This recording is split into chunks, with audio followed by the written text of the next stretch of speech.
I gotta tell you, to find out that this was what Uraraka's whole story arc of wanting to be the one who saves the heroes was going towards, then I gotta really give Horikoshi props because this is really touching.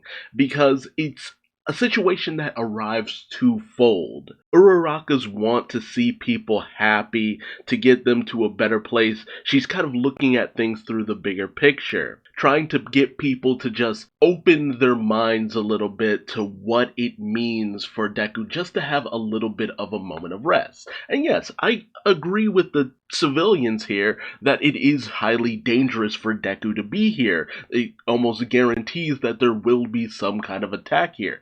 But at the same time, where else is he going to go? Some location just to be guarded by heroes? I mean, come on, the heroes can only guard him for so long. Most hero schools have been fortified, and UA is probably the most fortified at this point. A place where Deku can get some rest, the heroes can get some rest, is someplace familiar to him where he can potentially feel as relaxed as possible given the situation.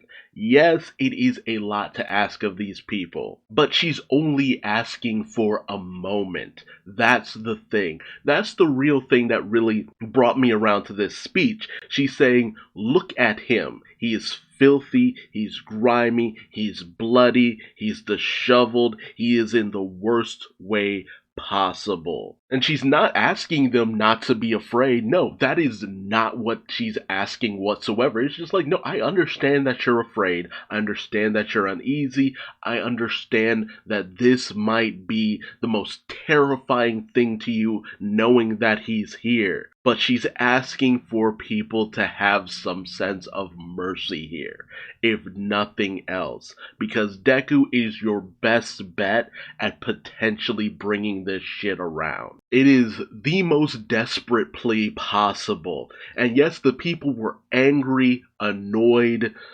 just up in arms, and for good reason. But I love the fact that Uraraka just pleads with them over and over again, and it is a scream from the heart. And I love the line that's put in here. He's trying to take on all the responsibility that comes with his power. You know, with great power comes must also come great responsibility. But it's just like he still needs to learn, he still needs to grow, he still needs to develop. And what better place than UA, where it is his hero academia. I friggin' lost it at that line. I lost it at that line. Because that highlights why it has to be UA. There's so much meaning to him here. He has learned, he has grown, he's developed, all at this place. This place is a second home to him. It is the place of his friends. It is the place of his family. It is the place of people who cared about him. It is the place where he's grown, he's developed, and he's been the best he could ever possibly be. And to continue on that upward momentum, UA is the best place.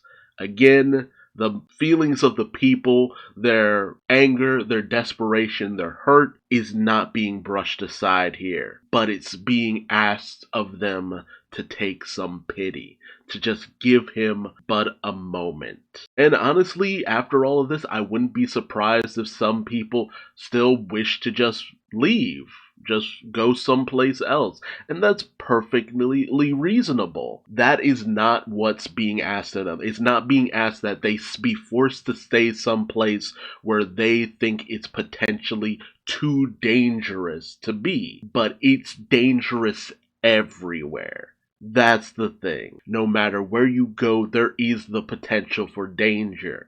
There's the potential for some villain to just want to hurt people, because that's what they've been doing. Your whole entire city's fell to pot within a matter of a month or two. There's no guarantee that even if Deku weren't here, there wouldn't be some form of attack, with people simply just looking for him in general. But this moment where Deku just breaks down because everything just kind of hits him all at once. And the symbolism of when Uraraka and Deku first met, where she made sure he didn't fall at the steps of UA because she stated it would be a bad omen to just fall on your first day. You know, Uraraka from day one has been there to catch Deku when he falls, to just be there when he was in the worst possible state. It's been there since day one. And I really have to applaud this because it just goes to show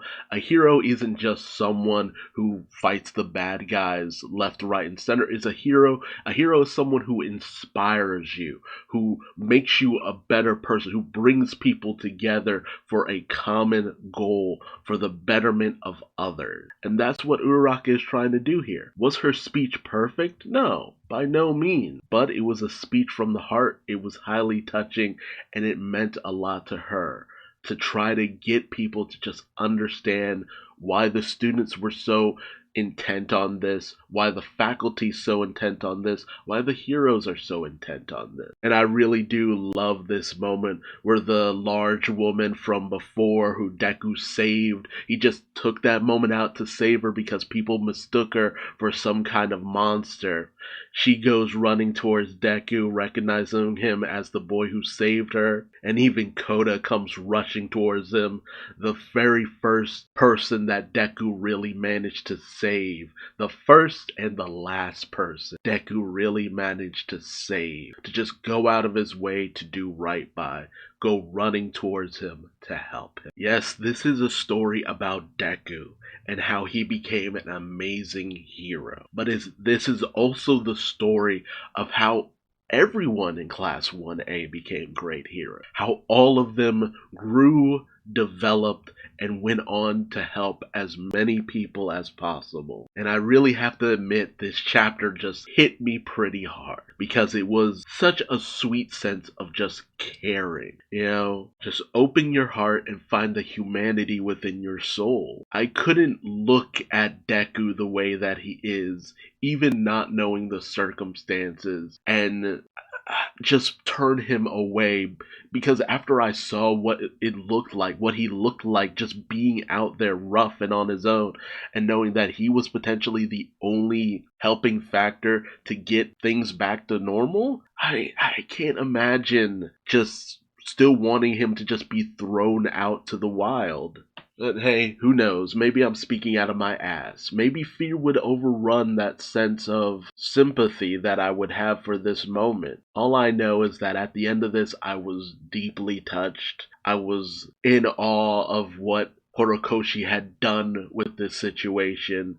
So many people were clamoring for Deku to go down the dark and lonely path, but Deku is not the character for that.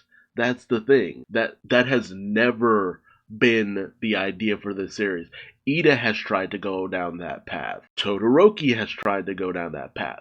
Bakugo has tried to go down that path of wanting to do it all on their own, believing that they were the only ones who were capable of making it through a situation. But that has been proven wrong time and time again by Horikoshi throughout the course of this manga. That has never been the message that he has tried to weave for this series. And to think otherwise, is very unfortunate that Horikoshi's message got so drowned out along the course of the series. But I'm glad that he's stuck to his guns.